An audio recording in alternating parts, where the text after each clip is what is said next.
Doing some work on the F1 Shitty this morning, so put a new starter solenoid on there. This here's the old one.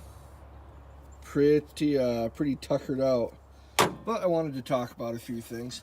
First of all, just kind of show how this goes on here. It's this bolt here and this bolt here that holds it onto the truck. You've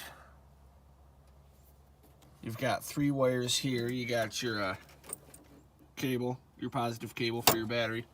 I'm not an electrician, but you got these 2 other fuckers right here. And then on this side, you got this going down to your starter. So, just kind of a word to the wise there. These are, you want it tight. You don't want it flopping around and falling off. But those little clips that are in there really aren't very high quality. So be careful not to tighten it down too much. It doesn't have to be like fucking gorilla tight. And you don't want to strip out those little fucking clips in there that those bolts screw into. So just kind of keep that in mind. But that's pretty much how it goes on. When these go bad, there's a couple of different symptoms. One, 2 things can happen, or really 2 of 2, eventually over time. Anyway, what happened to me a couple times with this was that, especially if the battery voltage starts to get low and you go to fire the truck up and you quit cranking, you let off the key, sometimes the fucking thing will just keep on cranking and cranking and cranking, and it'll get super hot and start to fucking glow, and that's no good. It's no good for your starter, it's not good for your cables, it's not good for that fucking thing, it's not good for your battery, not good for anything. The other thing is that what ended up happening eventually is that you turn the key and you just hear a click. From inside the cab, especially if you're doing this yourself, from inside the cab it's kind of hard to tell whether it's this or the starter, but there is a way to tell. Most of the time you have these 2 posts right here in the front, but not on this one. So what you can do is, and this is, a couple disclaimers here real quick. If you have a manual and say you do have a working neutral safety switch, this will fucking bypass it. And when you cross that solenoid, if you're in gear in a manual, the whole fucking vehicle will lurch forward or backward depending on what gear it's in.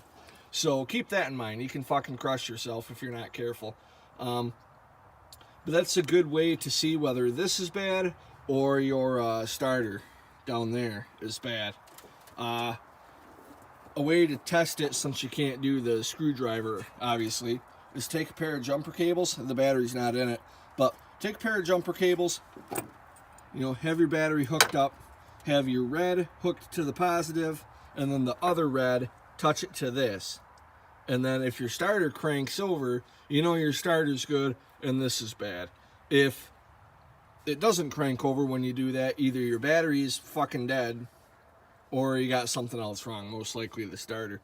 Another disclaimer, that will fucking shoot sparks when you do that pretty good. It's not the safest thing in the world to do. It's horrible for your jumper cables. It's bad for this fucking thing. I mean, you can do it once or twice just to get by, but I wouldn't rely on it for very often at all. On the ones where the posts are in the front and you can just touch a screwdriver to it, it's not so bad, but trying to do it with jumper cables is a bitch. Speaking of jumper cables, another way to do it, instead of hooking the positive, the red up to the positive post on the battery, you can also hook it to right here and jump it that way. Either way works. So there's that. I feel like there's something else I was going to say, but I think that pretty much covers it. Yeah, I mentioned the neutral safety. Oh, yeah. When you do that with the jumper cables, it'll start to fucking tack weld your jumper cables to this fucking thing. And when you do finally replace it, it was kind of a bitch getting that fucking... Oh, I already threw the nut away. It was all fucked up. But it can be a bit of a trick to get the fucking nut off of here, because when you start kind of tack welding it, laying a fucking bead on this thing with the jumper cables, it fucks up the threads pretty good, and it's hard to get that nut off of there. So that's just another thing to keep in mind. It's if you just need it just to fire up to get you home or to the parts store, it's not bad. You know, you can fucking jump it like that. It's good. It'll get you going. Just keep in mind, you know, that if you're driving the stick shift, you know, a fucking manual trans, that'll bypass your neutral safety switch if it even works in your truck. A lot of the time they don't on these old Fords. So yeah, there's that, and yeah, just fucking be careful with it.